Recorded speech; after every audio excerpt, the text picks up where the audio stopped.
Has our ability to laugh outgrown our ability to love? In 2018, we find ourselves in a world where love is the answer, but often laughter will suffice. We analyzed what people were saying online, and the results were very surprising. We can learn practically everything from words. They act as the foundation of advanced society in the human and animal kingdom. In order to demonstrate this, we can take an individual and look at the words they use. But first, we must find an appropriately vocal person with enough publicly available data. We locate a demographic study. How about bloggers? Their original content is based on a theme which applies to us all: daily life. This person looks promising. They have an active YouTube channel and Twitter, so it's now possible to decrypt their language. We can run some systems that specialize in analyzing data packets and return information to us in a readable format. But in order to do this, we need to seek a professional opinion. So here's spokesperson Martin Passmore from Reply, a company that specializes in big data analysis and partnerships with clients globally in data solutions and consultancy. We use our original systems data collation services to detangle the world around us and streamline it into concise data clusters that our analysts can use to provide insight into the latest innovations, trends, and even behaviours. We were excited when Content Aware approached us with this query, and so we carried out the analysis and translated the packet back to them. So I received an envelope a few days later, and I really found it eye-opening. From 46,624 words analyzed, there were clear patterns in speech and text that showed us some unsettling traits in modern human behavior. Of the words that the selected subject used frequently, many appeared over 100 times. For instance, love accounted for 0.3% of the total number of words they used, as did their own terminology for God, and furthermore, they chose a technology-based vernacular. Already, we see the subject as romantic, a devout Christian, and possessing technological savvy. This is something that we would have to observe hours of material to understand firsthand, reduced to a few seconds. Next, we look at further emotional responders. The usage of happy, best, and thank were slightly lower at 0.25%. And next, need and video came in at 0.2%. Similarly, their most used two-word phrase was thank you, but other oft-used two-word phrases include I need and need to. So, though they are frequently making requests of people, they are at least grateful when they reciprocate. Roughly every 1,000th word the subject used was the triple laughing emoji.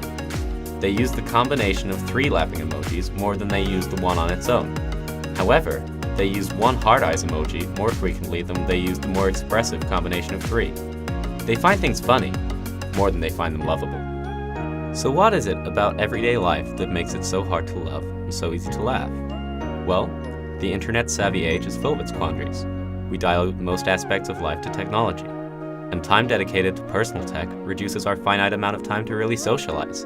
And so a disposable joke is much more accessible than anything that conjures complex emotional responses. So where does that leave us? The phone, the computer, even the watch nowadays. All detachment techniques. Detachment from what, though? Society? Surely not. There's connection to the largest society in the world at our fingertips. So what could it be? Let's think about it. Love is the most frequented word that our subject used. Does this mean love is also disposable? How many things can someone love? Nobody is omnibenevolent, except God.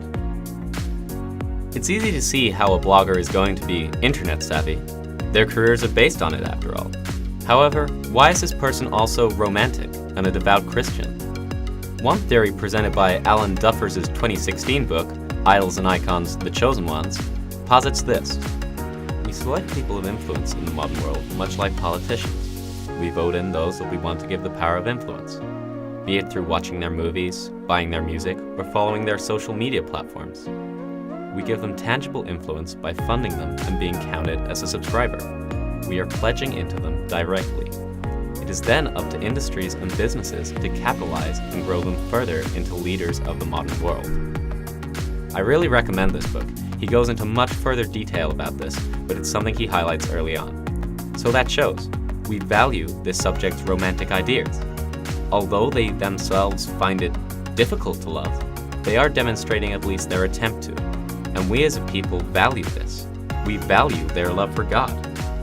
Upon inspecting the texts, we often see the combination of God with love in the same sentence, so we can see that their main love is dedicated to God. So it's not hard to see why we value them, in the same way that we value priests in our society, moral leaders that fight for love. And at the end of the day, that's something we can all agree we want. Love, for lack of a better motivation.